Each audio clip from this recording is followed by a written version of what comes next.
Ողջույն բոլորին, դուք դիտում եք USR Media-ի YouTube-յան ալիքը ձեր ամենօրյա ամերիկյան լուրերի հարթակը։ Այսօր երեքշաբթի է, ինչպես սիրում են ասել այստեղ, Happy Tuesday։ Երեք աշխատանքային այցով բացակայում ենք Լոս Անջելեսից, բայց վերադարձել ենք նոր ուժով ու նոր լուրերով։ Սկզբում սեղմեք subscribe եւ like կոճակները, որպեսզի ալիքը շարունակի զարգանալ, իսկ դուք առաջինը տեղեկանաք ԱՄՆ-ի ամենաթարմ իրադարձություններին։ Ես Հարություն Մինասյանն եմ եւ եկեք սկսենք։ Սակրամենտոյում երեկոյան բժշկական ուղղաթիռ է ընկել խիտ երթևեկության մայրուղու վրա։ Ուղղաթիռում գտնվել են օդաչուն, բուժքույրը եւ պարամեդիկ, եւ բոլորը տեղափոխվել են հիվանդանոց ծայրահեղ ծանր վիճակում։ Հրշեջ ծառայությունից հայտնել են, որ վթարի ականատես մի խումբ մարդիկ օգնություն են ցուցաբերել տեղում բարձրացնելով ուղղաթիռը, որը բախումից հետո ընկած էր տուժածներից մեկի վրա։ Առայժմ անհայտ է արդյոք որևէ վարորդ կամ ճանապարհով անցնող մարդ վնասվածքներ ստացել է թե ոչ։ Ուղղաթիռը մեկնել էր Կալիֆոռնիայի համալսարանի Դեվիսի բժշկական կենտրոնից եւ շարժվում էր հյուսիս։ Ուղղաթիռի վթարի պատճառները դեռևս հետաքննվում է։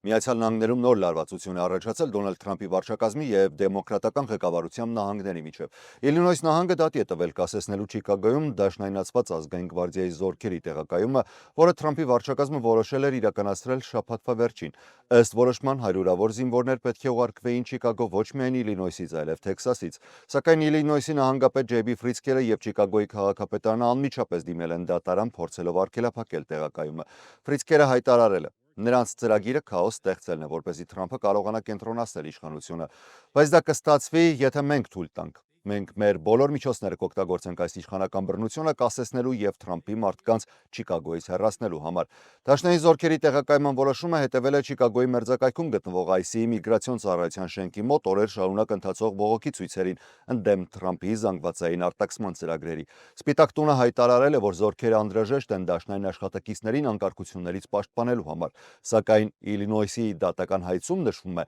որ այս արդարացումը անհիմն է, քանի որ ցույցերը հիմնականում խաղաղ էին եւ հաճախ հենց DHS-ի գործողությունների պատճառով են սրվում։ Չիկագոյի դատական հայցն արդեն 4-րդն է, որը վիճարկում է Թրամփի ամերիկյան քաղաքներում զորքերի օգտագործման իրավասությունը։ Նախկինում Կալիֆոռնիայի եւ Օրեգոնի դատարանները նախնական որոշումներով եզրակացրել էին, որ նախագահը հավանաբար գերազանցել է սահմանադրական լիազորությունները, իսկ Դոնալդ Թրամփը արձագանքելով այս ամենին հայտարարել է. Մենք ունենք ապստամբության մասին օրենք եւ եթե պետք լինի, ես այն կօգտագործեմ։ Ես չեմ թողնի, որ մարդիկ սպանվեն, մեր քաղաքները պետք է ապահով լինեն։ Այս պայն ավելի բարձր դատարանը թույլ է տվել Թրամփին շարունակել վերահսկել Կալիֆոռնիայի ազգային գվարդիան, քանի դեռ շարունակվում են դատական վեճերը։ Այսօր ԱՄՆ-ում կառավարական մասնակի փակման 7-րդ օրն է։ Սենատում կրկին ձախողվել են երկու մրցակցող օրինագծերը պետական գործակալությունների ֆինանսավորումը վերականգնելու նպատակով։ Երկու տարբեր նախաձեռնություններ։ Հանրապետականներինը կառավարության աշխատանքը ֆինանսավորելու մինչև նոյեմբերի 21-ը եւ դեմոկրատներինը առողջապահական սուբսիդիաների երկարաձգման նախագիծը եւ երկուսն էլ ձայների բավարար քանակ չեն հավաքել ու մերժվել են։ Նախագահ Դոնալդ Թրամփը նախորդային Սպիտակ տանը լրագրողների զրույցում ասել էր, որ պատրաստ է քննարկել առողջապահական սուբսիդիաների շուրջ պայմանավորվածություն։ Եթե ճիշտ համաձայնություն լինի, այո, ես կքննարկեմ գործարքը։ Սակայն ավելի ուշ նա True Social հարթակում պարզաբանել է, որ նախ պետք է ավարտել կառավարության փակումը եւ միայն հետո քննարկել առողջապահական քաղաքականությունը։ Խոսքը վերաբերում է այն սուբսիդիաներին, որոնք օգնում են շուրջ 24 միլիոն ամերիկացիների գնել առողջապահական ապահովագրություն Affordable Care Act-ի Obamacare-ի ծրագրի շրջանակում։ Հանրապետականները երկար տարիներ ընդդիմացել են այդ օրենքին, մինչդեռ դեմոկրատների հիմնական պահանջն է եղել վերականգնել այդ աջակցությունը որպես կառավարության բացման պայման։ Փակման առաջին շաբաթվա ընթացքում Թրամփի վարչակազմը կասեցրել է մի շարք դաշնային հատկացումներ դեմոկրատական նահանգներին եւ քաղաքներին։ Նախագահը հայտարարել էր, որ արդեն սկսվել են պետական աշխատողների ազատումները, սակայն Սպիտակ տան մամուլի քարտուղար Քերոլայն Լևիտը պարզաբանել է, որ խոսքը վերաբերում է միայն այն աշխատողներին, որոնք ժամանակավորապես արձակուրդում են, քանի որ կոնգրեսը հոկտեմբերի 1-ից չի հաստատել նոր բյուջե։ Մինչդեռ դեմոկրատական առաջնորդ Հաքիմ Ջեփրիսը հակադարձում է, նշելով, որ Սպիտակ տունը լռել է, որովհետև բանակցություն չի ընթանում այն օրվանից, երբ վերջին հանդիպումը կայացել էր հենց օվալաձև գրասենյակում։ Այս ընթացքում ներկայացուցիչների պալատն էլ է փակ մնում։ Խոսնակ Մայք Ջոնսոնը հայտարարել է, որ այն չի բացվելու մինչև կառավարությունը չֆինանսավորվի։ Այս փակումը արգելափակել է շուրջ 1.7 տրիլիոն դոլարի պետական միջոցների հասանելիությունը, ինչը կազմում է մոտ 1/4 ամբողջ տարվա դաշնային ծախսերից։ Միացյալ Նահանգների գլխավոր դատախազ Փեն Բոնդին սենատի լսումների ժամանակ բախվել է կոշտ քննադատությունների, երբ դեմոկրատները նրան մեղադրել են արդարադատության համակարգը Դոնալդ Թրամփի քաղաքական հակառակորդների դեմ վրեժխնդրության գործիք դարձնելու մեջ։ Լսումները կայացել են այն բանից հետո, երբ նախկին FBI տնօրեն Ջեյմս Քոմին մեղադրվել է սենատի նկատմամբ կեղծ վկայություն տալու մեջ։ Դեմոկրատները պնդել են, որ Բոնդին քաղաքականացրել է նախարարությունը եւ խախտել անկախությունը Սպիտակ տանից։ Բոնդին, սակայն, հակադարձել է բարձր տոնով, պնդելով, թե հենց Բայդենի վարչակազմն էր քաղաքականացրել արդարադատությունը, երբ երկու քրեական գործ հարուցեց Թրամփի դեմ։ Լսումներն արագ բաժանվել են ըստ կուսակցական գծերի։ Հանրապետականները նրան պաշտպանել են, մատնանշելով, որ Թրամփի իշխանության գալուց առաջ արդարադատության համակարգն արդեն կոռումպացված էր։ Սենատի արդարադատության կոմիտեի նախագահ Չակ Գրեսլին հիշեցրել է նաև վերջին բացահայտումը, որ FBI-ը ուսումնասիրել էր մի քանի հանրապետականների հեռախոսային գրառումներ Թրամփի ընտրական գործի շրջանակում, այն անվանելով սահմանադրական խախտում, իսկ դեմոկրատները մեղադրել են Բոնդին համակարգը ոչնչացնելու եւ նախարարությունը քաղաքական ենթակայության վերածելու մեջ։ Դատախազը հրաժարվել է պատասխանել բազմաթիվ հարցերի, այդ թվում Թրամփի սահմանային հանձնակատար Թոմ Հոմանի կաշառակերության գործի վերաբերյալ, որը փակվել է։ Նա չի պատասխանել նաև արդյոք խոսել է Թրամփի հետ Քոմիի գործի մասին, որը սկսվել էր հենց այն բանից հետո, երբ նախագահը սոցիալական ցանցերում հրապարակավ կոչ է արել մեղադրանք առաջադրել նախկին տնօրենին։ Դեմոկրատ Ադամ Շիֆը նշել է. «Սա պետք է լիներ վերահսկողական լսում, որտեղ կոնգրեսը կարող է ստանալ լուրջ պատասխաններ լուրջ հարցերին։ Փոխարենը մենք լսում ենք անձնական վիրավորանքներ եւ քարոզչական խոսքեր»։ Լսումները իրականում վերածվել էին կոշտ քաղաքական բախման, որտեղ գլխավոր դատախազը մերժել է պատասխանել կոնկրետ հարցերի, իսկ դեմոկրատները նրան մեղադրել են պատմական մակարդակի իշխանական չարաշահումների մեջ։ Լսումները մի քանի անգամ ընդհատվել են գոռոցներով, կանոնակարգային միջամտություններով եւ փոխադարձ մեղադրանքներով։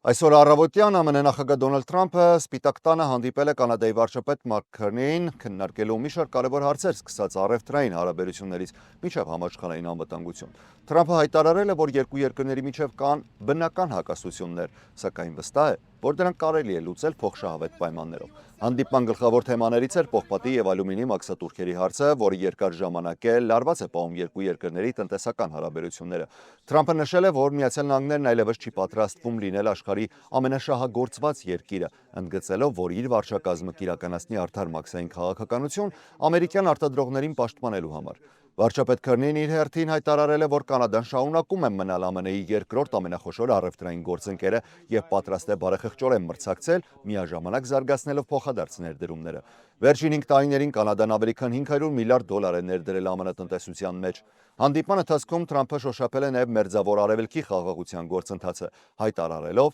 որ աշխարհի գրեթե բոլոր երկրները աջակցել են իր առաջարկած ծրագրին Գազայի եւ Իսրայելի հակամարտության վերջնական լուծման համար։ Մենք կանգնած ենք պատմական պահի առաջ։ Առաջին անգամ հարյուրավոր տարիների ընթացքում իրական հնարավորություն կա խաղաղության ամբողջ տարածաշրջանի համար, ասել է Թրամփը։ Նախագահը չի թաքցրել նաև դժգոհությունը Կանադայից ներմուծող մեքենաների եւ պողպատի ծավալներից, նշելով, որ Ամերիկան ուզում է կառուցել իր մեքենաները իր հողում։ Սակայն, ինչպես նշել է, բանակցությունները շարունակվելու են եւ Կանադան չի հեռանա առանց լավ գործարքի։ Քննարկման վերջում երկու առաջնորդներն էլ ընդգծել են, որ չնայած տնտեսական մրցակցությանը Վաշինգտոնն ու Օտտավան մնում են ամուր դաշնակիցներ ընդհանուր արժեքներով եւ ռազմավարական շահերով։ Նախագահ Դոնալդ Թրամփը հայտարարել է, որ նոյեմբերի 1-ից սկսած բոլոր միջին եւ ծանր բեռնատարները, որոնք ներմուծվում են ԱՄՆ, ենթարկվելու են 25% մաքսատուրքի։ Թրամփն առաջին անգամ նման որոշման մասին հայտնել էր սեպտեմբերին, հղում անելով ազգային անվտանգության նկատառումներին, սակայն այժմ վերջականացրել է ժամկետը 1 ամիս ուշացումով։ Նրա խոսքով այս քայլը նպատակ ունի պաշտպանել ամերիկյան արտադրությունը անարդար արտաքին մրցակցությունից եւ աջակցել ԱՄՆ-ում հիմնված արտադրողներին։ Միացյալ Նահանգների առևտրի պալատը ավելի վաղ հորդորել էր առևտրի նախարարությանը չկիրառել այս նոր մաքսատուրքերը, ընդգծելով, որ բեռնատարների գլխավոր ներմուծող երկրները Միացյալ Նահանգների դաշնակիցներն ու մտերիմ գործընկերներն են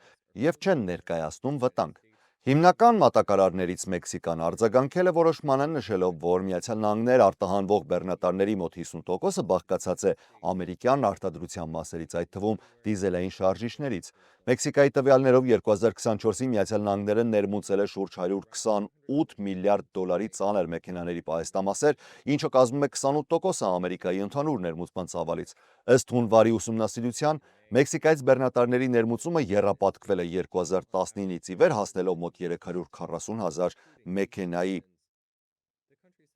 Այսօր հոկտեմբերի 7-ին ամբողջ Ամերիկայում նշվում է ոչ թե պարզապես Taco Tuesday, այլ ազգային տակոյի օրը։ National Taco Day-ը սովորաբար լինում է հոկտեմբերի առաջին երեքշաբթի օրը, սա հնարավորություն է պատվելու անսահման բազմազան եւ համեղ տակոն։ Թեև տակոյի ճշգրիտ ծագումը անհայտ է, հայտնի է միայն, որ այն համարվում է մեքսիկական ավանդական ուտեստ։ Որոշ ուսումնասիրողներ պնդում են, որ տակոն գոյություն է ունեցել դեռևս մինչև եվրոպացիների ժամանումը որպես բնիկ ժողովուրդների սննդակարգի մաս։ Մյուսները նշում են, որ թակոյի առաջին հիշատակումները հանդիպում են 19-րդ դարի գրականության մեջ, օրինակ 1830-ականների մեքսիկական խոհարարական գրքում եւ 1861-ին հրատարակված, ներեցեք իհարկե իսպաներենից համար, El Hombre de la Situación վեպում։ Կա նաև վարկած, որ տակոն ծնվել է 18-րդ դարի Մեքսիկայի արծաթի հանքերում որպես հարմար եւ արագ սնունդ աշխատավորների համար։ Այսօր տակոն դարձել է մեքսիկական փողոցային խոհանոցի խորհրդանիշ եւ աշխարհի գրեթե բոլոր քաղաքներում գործում են տակոտերյաներ, որտեղ մատուցվում են ինչպես պարզ պաստոր տակոներ, այնպես էլ շքեղ բարձրակարգ տարբերակներ։ Այնպես որ այսօր բոլոր տակոտերյաներում կամ կարող եք պահանջել ձեր անվճար տակոն կամ գնել այն ընդամենը $1, իսկ այս ժամի համար նախատեսել էինք այսքանը, ես Հարություն Մինասյանն եմ։ Շնորհակալ եմ ուշադրության համար։ Առողջ եղեք։